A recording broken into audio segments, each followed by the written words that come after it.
Honda doesn't usually panic.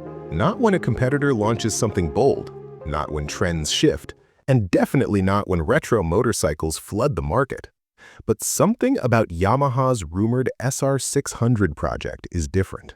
Not because it's revolutionary, but because it quietly attacks Honda in 5 places they usually dominate. And if even half of what insiders are suggesting turns out to be real, this could become one of the most uncomfortable retro battles of the decade. Let's break down the 5 things about the Yamaha SR600 that might actually have Honda paying attention.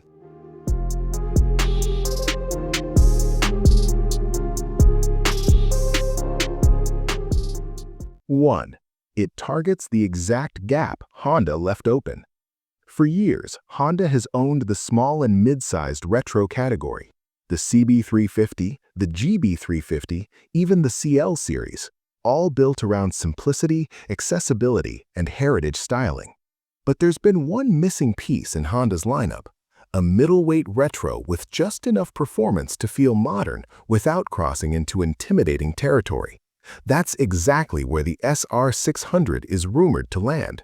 Not too small, not too aggressive, but right in that sweet spot where everyday riders want style, character, and just enough power to feel exciting without needing a superbike license. If Yamaha positions the SR600 here, they're not competing with Honda's flagship models. They're attacking Honda's most profitable customer base, riders upgrading from entry-level machines.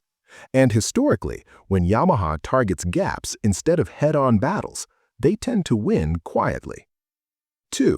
Yamaha's retro design language is getting sharper.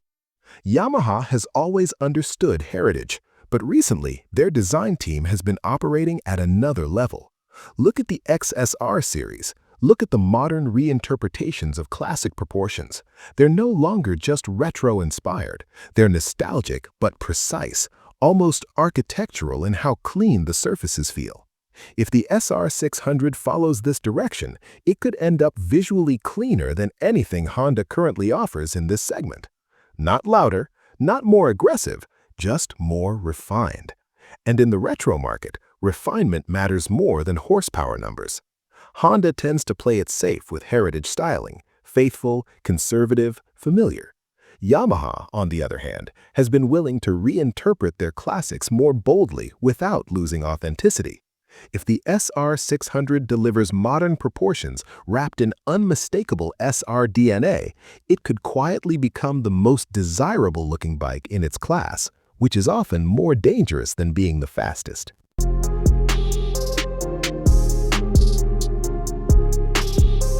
3. The engine strategy could shift the whole category. This might be the most important piece. Rumors suggest Yamaha isn't chasing peak performance with the SR600. Instead, they may be prioritizing torque delivery, smoothness, and character over headline horsepower figures. That sounds small, but it's actually where most riders live. Honda engines are famously smooth and reliable, but sometimes criticized for feeling clinical, perfect but emotionally distant. Yamaha, meanwhile, has built a reputation for engines that feel alive, cross-plane cranks, characterful power bands, and tuning that prioritizes feel over spec sheet dominance.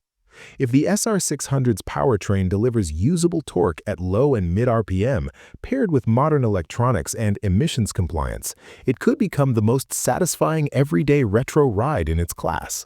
Not the fastest, not the loudest, but the one people actually want to ride daily.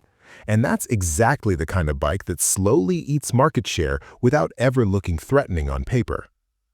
4. Yamaha might be rewriting the value equation.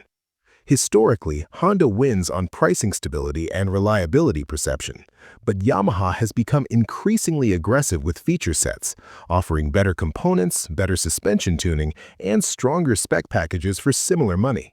If Yamaha positions the SR600 competitively but adds premium touches like higher quality suspension, better brakes, or a more advanced electronics package, that could shift expectations across the category.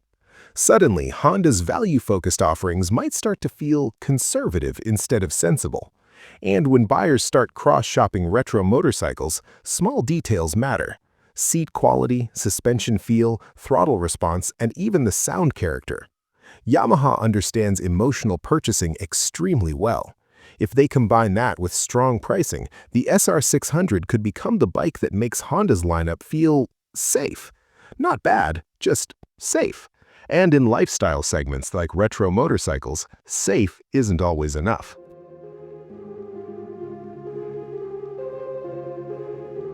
5. Yamaha's timing is almost perfect.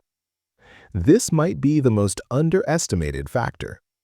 The retro motorcycle segment is no longer niche. It's becoming mainstream, especially among riders who want motorcycles that feel personal, not just fast. Honda has already planted flags in the entry-level retro space, but the middleweight revival market is just beginning to heat up. Kawasaki has made moves. European brands have leaned heavily into heritage, but Japan's middleweight retro battlefield is still wide open. If Yamaha launches the SR600 now, before Honda fully commits to this segment, they could define the category instead of chasing it. And historically, the brand that defines a segment early ends up controlling its identity for years. That's exactly what Honda did with the CB Rhine decades ago. Yamaha may now be preparing to do the same with the SR nameplate. So, is Honda actually worried? Probably not publicly. Honda doesn't react emotionally. But strategically? This kind of product positioning is exactly what forces quiet internal recalibration. Not because the SR600 threatens Honda's flagships, but because it challenges their strongest advantage, owning the everyday rider. And if Yamaha executes this project correctly, balanced performance, refined retro design, emotional engine character, strong value positioning, and perfect timing, the SR600 could become the motorcycle that subtly reshapes the middleweight retro market, not through dominance, but through desirability, which, historically, is far more dangerous. So here's the real question. If Yamaha launches the SR600 exactly like this, would you choose it over Honda's retro lineup? Or do you think Honda still holds the crown in modern classic motorcycles? Drop your thoughts below, because this retro war might just be getting started.